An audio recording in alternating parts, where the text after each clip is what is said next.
Welcome to the Remembering the Forgotten, a space where leaders think out loud without polish or performance. No scripts, no personas, just the quiet clarity that emerges when the noise drops and the mind is free to speak for itself. And today I'm joined by Swan, a growth strategist who doesn't just advise founders, he accelerates them. Tim builds momentum where others build meetings. He operates at the intersection of leadership, tech, and capital, plugging in as the fractional force that turns clutter into clarity and strategy into execution. He's the guy you call when the next stage of growth can't wait and the margin for error is gone. A survivor of both failure and success, Jim brings a steady intensity, and I can prove to that. The kind that gets teams aligned, barriers removed, and businesses moving with purpose. And today, we meet the operator behind the outcomes and the fire that helps companies scale without losing themselves. With that, welcome, Jim, to the show, and thank you for taking the time. My pleasure. Glad to be here, Marcus. Thank you. You're welcome. So before we begin, when I say stillness, I don't mean peace or quiet. I mean the place in you untouched by pressure, noise, or performance. The place that knows before the mind thinks. That's the layer I'm inviting you to speak from today. So here's my first question to you. Where in your life do you meet the you untouched by expectation? Wow. That's an interesting question, Marcus. Where in life? So I'd like to think that it's a pretty regular daily thing. Mhm. Probably not quite there yet. It's a goal, something I'm shooting for. I try to start each morning with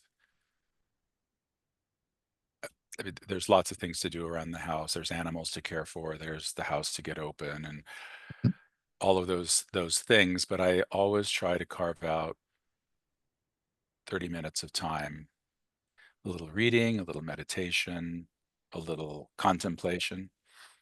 I was reading something from Marcus Aurelius, another Marcus that I'm getting to know.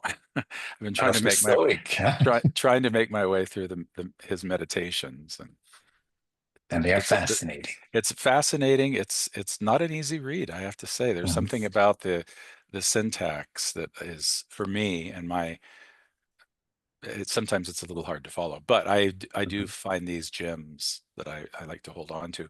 But there was this idea that was put out, something I was reading just today, on the idea of taking one thought each day and holding it, and my interpretation, peeling the onion a little bit further Mhm. than I've ever peeled it before. Mhm. Um, so yeah, I think it's in that moment that I try to frame my day by touching that quiet place. Mhm. Yeah. And then there's days when it doesn't happen, and I think about it, at lunch or at dinner or something, and then I just decide or recommit to try to accomplish it the next day as life goes on. So what I slightly hear, Jim, is if you miss it, something is missing. Is that correct? Oh yeah. Yeah, Tell me a I'm little bit about that, please. well, it's a journey, and it's where I happen to be on that journey. Had we been having this conversation, well, had you asked me this question 15 years ago, I might not have understood what you were asking. Mhm. I might have tried to scrap around and intellectually parse it out, Mhm. but I don't think I really would have understood the question or the topic for that matter. Um, so in the time since then, um, through lots of ups and downs, lots of probably more failures than successes, but nonetheless, we're still plugging away. Um, I find myself aware that there's so much more to this life than just the physicality, the things that I can touch, hold, see, smell, and that they're very important. That Mhm. other world is very important. Mhm. So today, that's what I know about this journey. That's where I'm at in this journey. You know, I hope that I will be better at it. I hope that it will be more, I will be able to carry that consciousness with me through more of the minutes of my day than I do Mhm. today. If that's any kind of gauge for success, I don't think it really is, Mhm. but we tend to want to frame things that way as humans. Mhm. So yeah, Mhm. it's where I'm at in my journey. It's beautiful. Thank you for sharing. So let's take what you just said for a moment and stay with it for a bit. How does your day change when you actually do take consciously time for that contemplation and being in stillness versus you're not taking the time due to whatever distractions you have?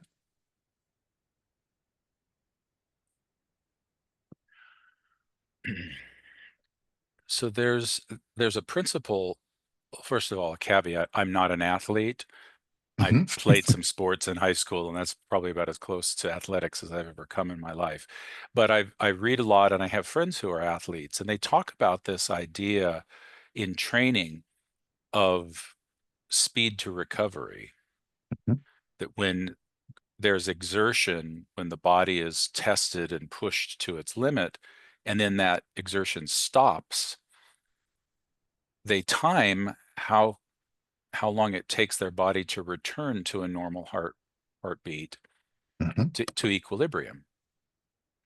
And I'm fascinated by that concept when it comes to this conversation that we're having, because when I do take that time in the morning, when I do try to center myself and become more aware and conscious,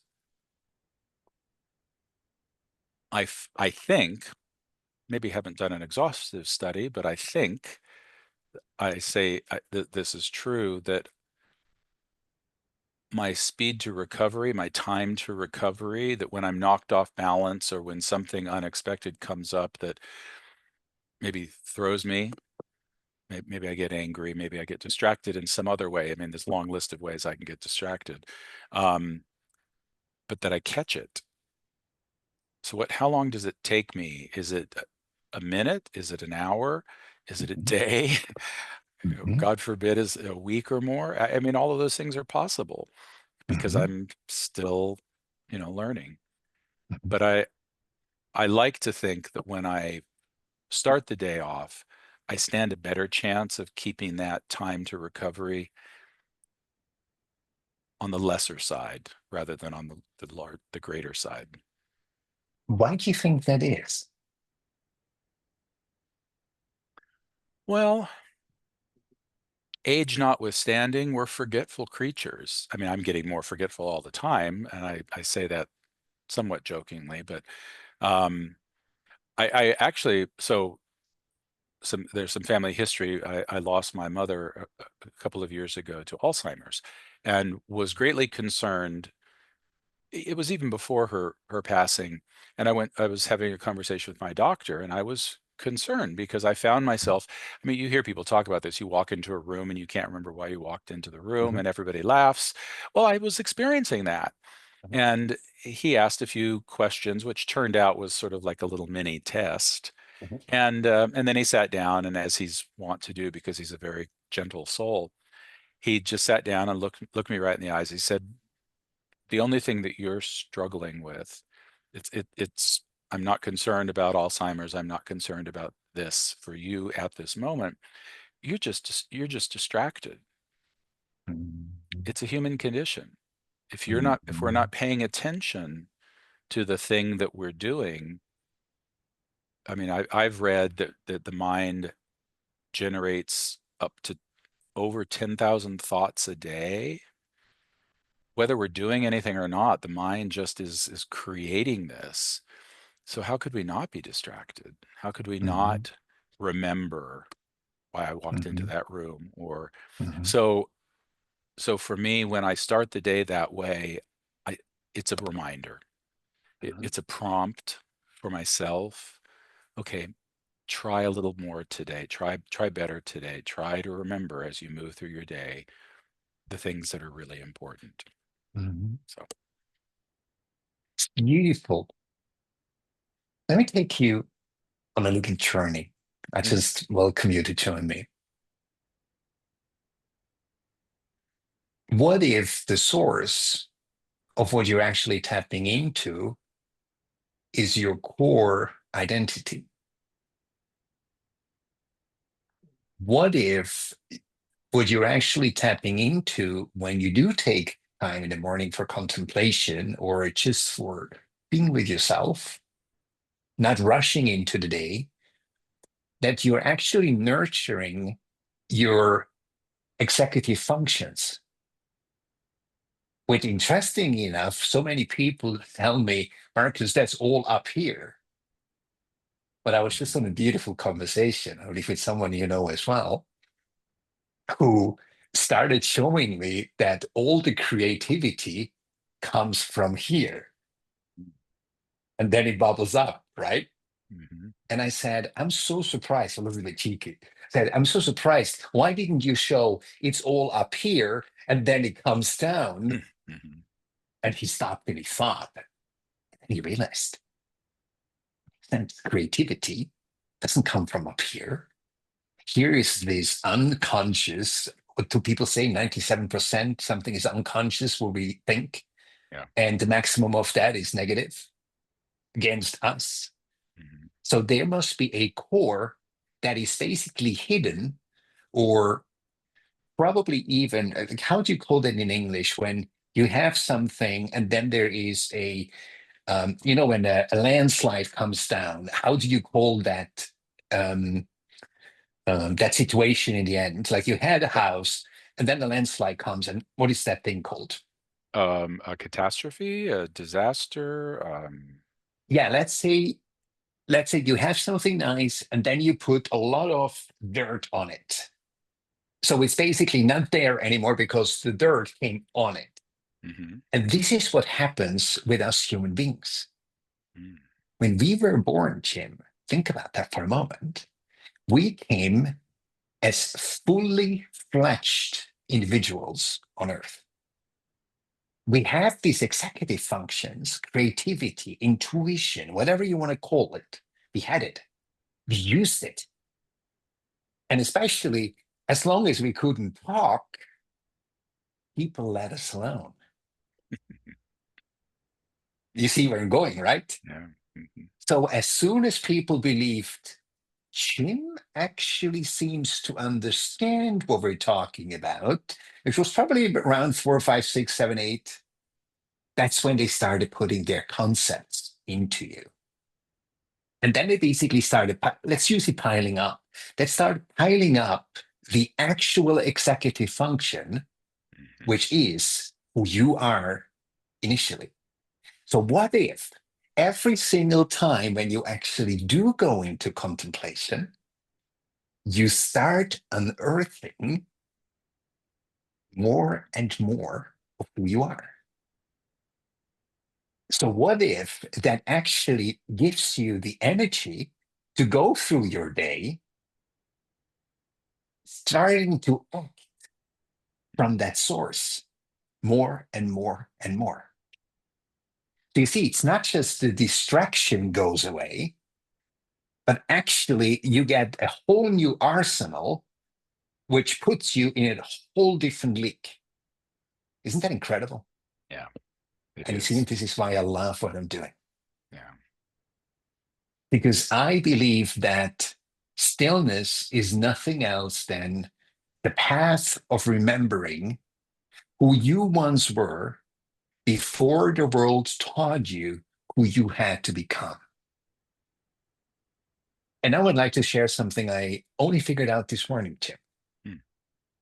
When I realized what I've done is I went on this journey and I got back to my executive function where my intuition and everything just functions ideally.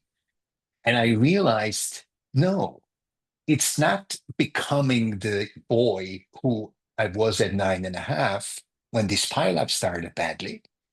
It's the innocence of that 9.5-year-old boy combined with my entire journey that maybe the guy who I am at 53 equals ideal mix. And may I throw one more concept Please, absolutely. into that mix? And I'm still working on this one, but with the idea that energy is constant, energy Mhm, never evaporates, it never mhm, vanishes. The idea that as humans we are made of stardust, mhm, connected to the universe on a much vaster scale. I think we're tapping into that also, mhm. into the knowledge and the wisdom and experience and creativity of the universe. And I'm going to apologize for the barking in the background if you can hear that. I can't. You can't. Okay, just in case, I thought I'd mention it. But I'm if I'm he or she wants to join us, she please. she's uh she's a beautiful senior girl, senior dog that I'm fostering, and Oh, she's so lovely. But sweet. every once in a while, she wakes up from a nap in the middle of the afternoon, and Oh, it looks to me like she's barking at ghosts. You know, she's not quite sure who she's barking at, but yeah, that's interesting. yeah.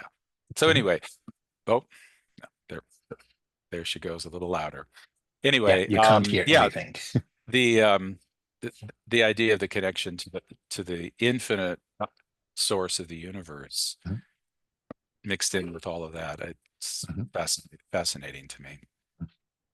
I'd like to add something to that, which just came to mind. Sure. You're familiar with fractals. Mhm. Now I heard her. So fractals, for somebody who doesn't know fractals, you can cut them in pieces and you still keep the entire picture intact. So what if, and just so everyone understands, Jim and I, we have not even talked about what we're going to talk. This is absolutely unrehearsed, unscripted, as I Yeah. said it, because it sounds so synchronicity what we're doing right now. So what if, yes, the core material is the exact same one as the stars. So what if, Jim, we are actually all fractals? So we don't need to be connected to the universe or outsource our power to a higher deity. What if we actually inherit the entire universe, the entire core DNA of creation in us? And that our journey actually consists of tapping more and more into that. Think about that for a moment. I like that. Yeah, I Isn't want to that sit with powerful? that one a little bit more. So it moves it into the conversation of quantum, the whole Oh, quantum yes. world, and all of the literally mind-bending concepts that are associated with that. So yeah, fascinating Yeah. stuff. Yeah. Because you know what's interesting? I just basically ended a cycle of 12 months. And it was fascinating. I went through myth, I went through symbolism, only to learn that everything I had outsourced into a source out there was actually a scaffolding for me to even grasp with my mind now in hindsight. Because if somebody had told me that I believe what I believe now about myself, which is so simplicity, nothing else simplicity, it's I am, and that is enough, I don't think I would have been able to cope with it. So I literally created a mind journey and took myself on a mystical, Mm. only to find out, wow, it was all you all the time. Yeah. So I believe this is what being human is all about. So if you think about it for a moment, that we are all more or less, from a certain age, programmed, conducted, directed by our mind. And our mind is a script, and the script comes from outside. Do you remember a time when you realized, is this my script? Or am I living someone else's script? You remember that time when you Yeah. consciously figured that? And what was it that cracked it open?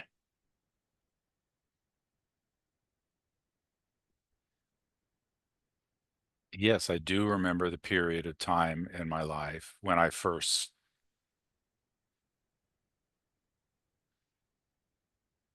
sort of saw the inauthenticity of what I, up to that point, had put so much importance behind.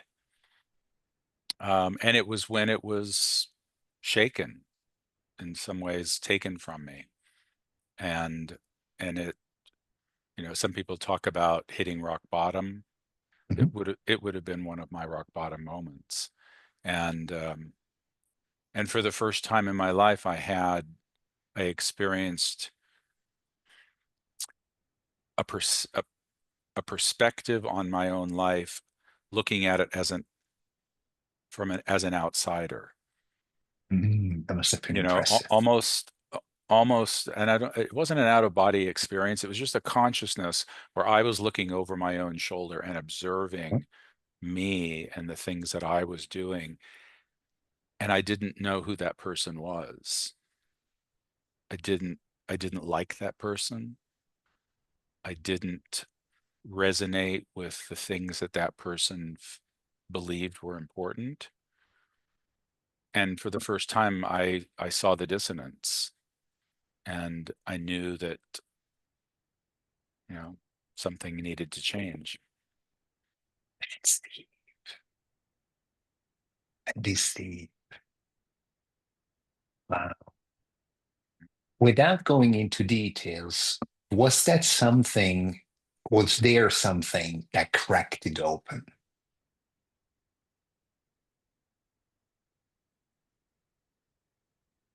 Uh, it was a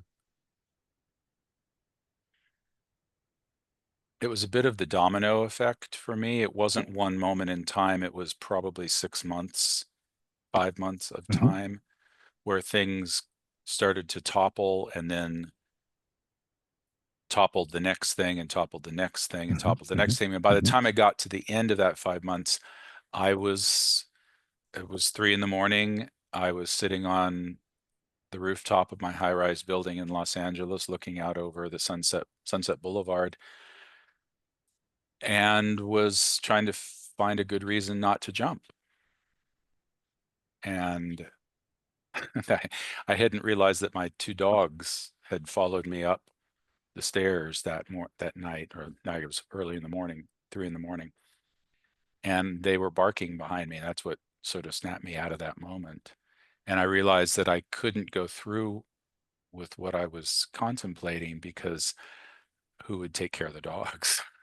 So my dog saved my life that night, or that morning.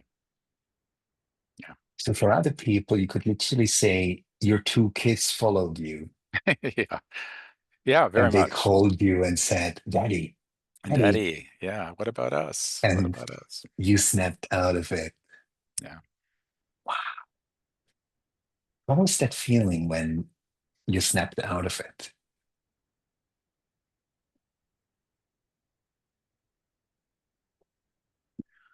I think the best way I could describe it would be of being awakened out of like a deep, deep sleep, Or even better, we used to laugh at my grandfather in church on Sunday mornings because he would inevitably fall asleep at some point during church. And then he would have that startled moment where he would wake up and kind of jump a little bit. It would embarrass my grandmother immensely. And we would giggle. We thought it was the funniest thing ever. But it's that kind of, oh, like cold water in your face. It just snaps you into consciousness. That was what it was like. It's like, oh, what am I doing here? No, no, no, no, no, no. This is not. I need to take care of the boys. And yeah. So thank you for sharing that Steve. Mhm. So basically, this was the moment when you realized living someone else's script actually led me to the point that I go on a sky racer and decide I can't go on like this. And then your voice came, Yes. woke you up. What was the feeling when you realized I'm still here? I assume the script was pretty much gone at that moment. And you had almost like a blank canvas in front of you for a moment.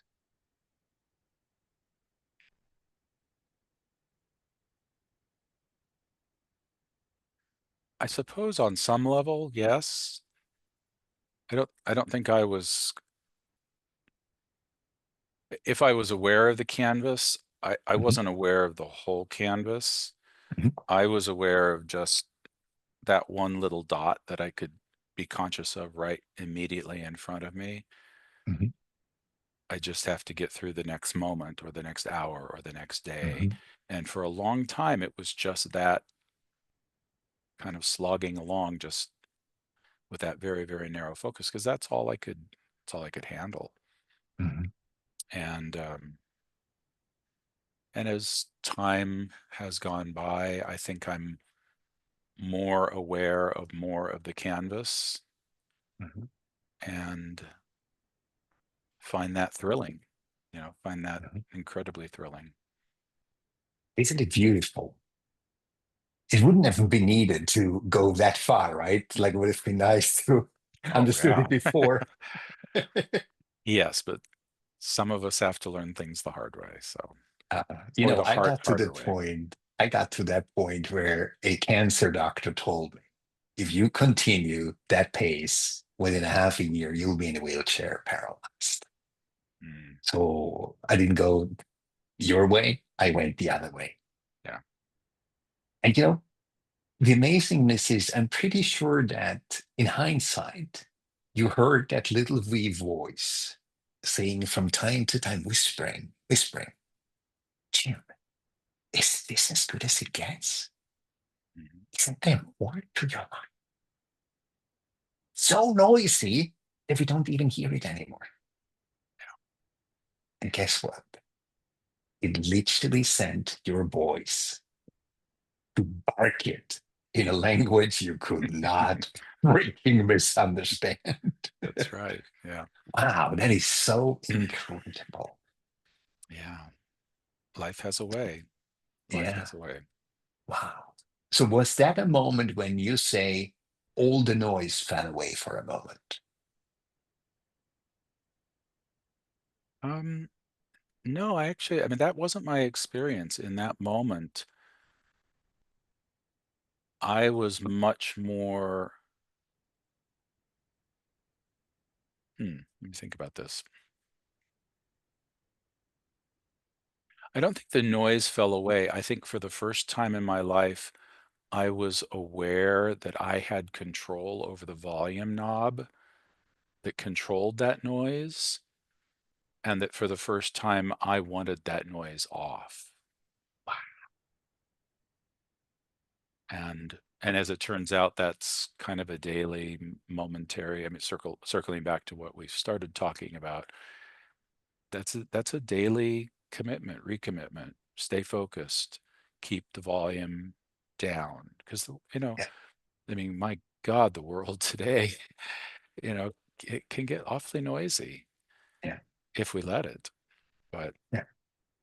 you know, Probably one of the, if I have had any wise moments in my life, I'd like to claim maybe one, and that was about maybe it was more than 6 years ago now, maybe more, maybe it's closer to 8 years ago. Um, I stopped watching broadcast news, Mhm.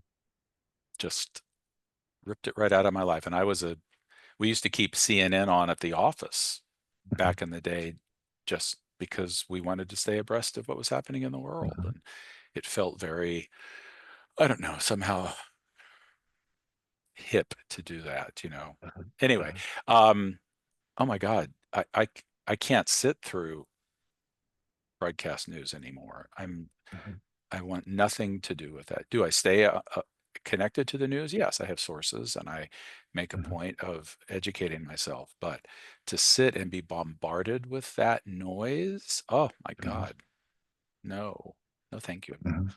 And in the end, it's basically all opinions.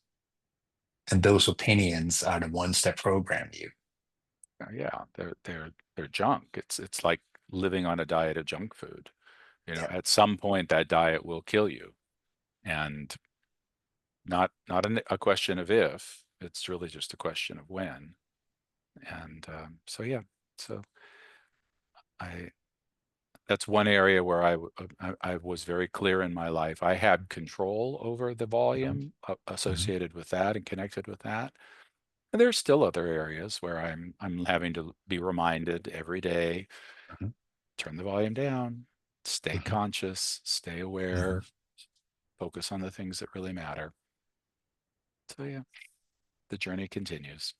Just been putting myself into the shoes of our viewers. And I think it's quite a high task to always have the volume down, because that itself can become really pressure.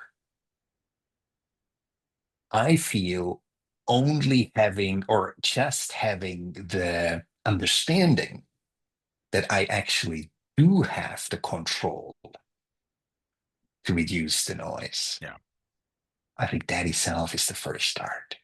absolutely. You know, when people ask me about the script, and I talk a lot about the script, I say, look, the script, if you're not aware of the script, that means you are living under a script. Because when you have come off the script, you know it. And so most people, they don't even understand what it actually means foundationally when I talk about noise, because they're so used to it, Yeah, it's literally normal. so used to it. Yeah. Yeah, it's normal for many, many people. Yeah, it was for me for years. Absolutely. In fact, And let's I be remember, honest. Yeah. Well, please no, go ahead. just a quick aside. I guess almost 15, maybe it's closer to 17 years ago now, a friend in LA, which is where I was living at the time, gave me a book. And he said, I think you should read this.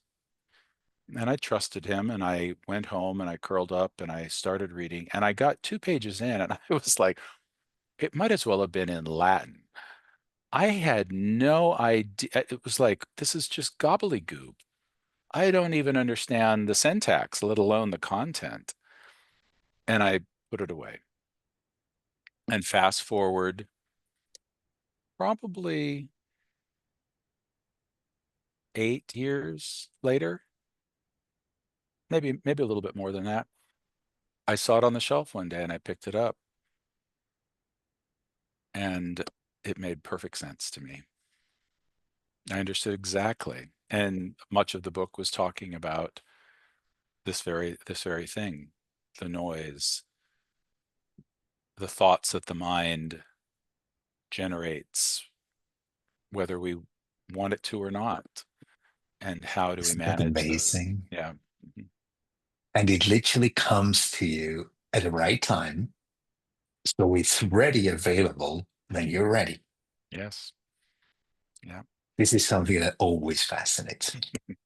When the student is ready, the teacher appears. Mm, It really is true. absolutely. And you know, this is one of the reasons, Jim, why I decided to start the show. Mm. because it will be readily available for anyone at the time when they need it. Yeah. And to be honest, I wished to have had a collection of conversations like you and I are having right now. And my goal is to have 100 plus in a year, Mm. because I really feel that this stillness you and I are talking about is so missing today. Yeah. And the fact that people do not talk about it is proof, literally proof for what I just said. Yeah. It's not even missing because people are walking around like zombies. And let's be honest, when you were in LA, you were not working as a lumberjack somewhere. I assume you have been in executive positions, absolutely on track in your career, focused as much as you can be. And that's when it hit you. Very true. Yeah. So imagine most managers. I'm not sure whether I shared that with you on a private conversation so far, but I was on a call with a female manager, and she suddenly said, Marcus, let me add something to your theory. My theory was that everyone is running in a hamster wheel. I believed as a human being.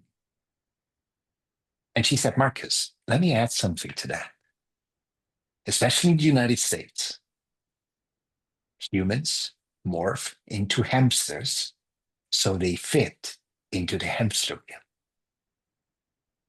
So the noise diminishes you from a human being into a hamster that does human performing, that has human doing, that does human having, and furthest away from human being and furthest away from being human,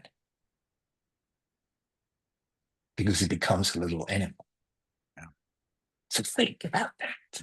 If that is only the slightest true, look at the potential. If you look at the flip side, Oh yeah. goodness me. And this is one of the reasons why I ask every guest if they can. They ask me, what can I do? I said, share this conversation and share the channel with as many people as you can, because there is a need.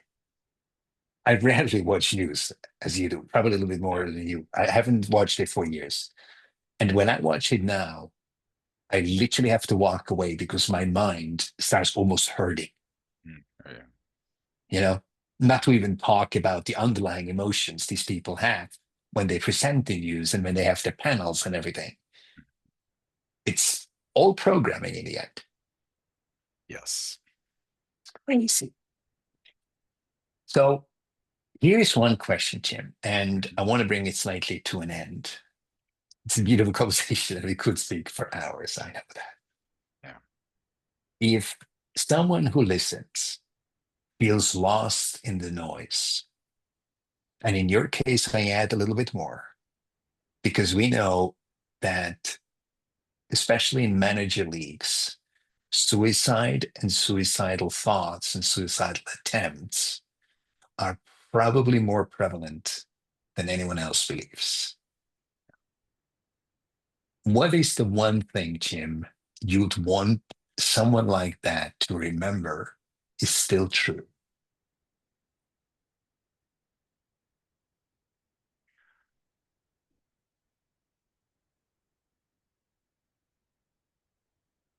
That they're not alone. That there is another human being somewhere in the world who cares about them and who their absence would be deeply meaningful to. I think one of the most powerful dynamics that happens to someone in those moments is the isolation, because you start shutting yourself off from your world, and you do that so well and so thoroughly that there's no more, why would I want to go on? I have no connections. I have nothing, no one in this world that I mean anything to. But if you can just hang on to a thought, there are phone numbers you can call. There's, even if it's a friend you haven't talked to for months or years, even pick up the phone, make that call. You don't even have to explain to them what's going on. Sometimes just the voice on the other end of the phone can be enough, can be a bit of a lifeline. So just remember that you're not alone. That's so beautiful. Uh, So with that, Jim, heartfelt thank you for coming on my show, taking the time. And I know this has taken a different direction as we probably anticipated, but it has taken the exact direction it had to. Exactly. And I'm sure it will be a deep blessing for anyone who listens to it. Thank So you. Thank you. Appreciate the opportunity. beautiful. So this was Remembering the Forgotten, a conversation held in clarity, not performance.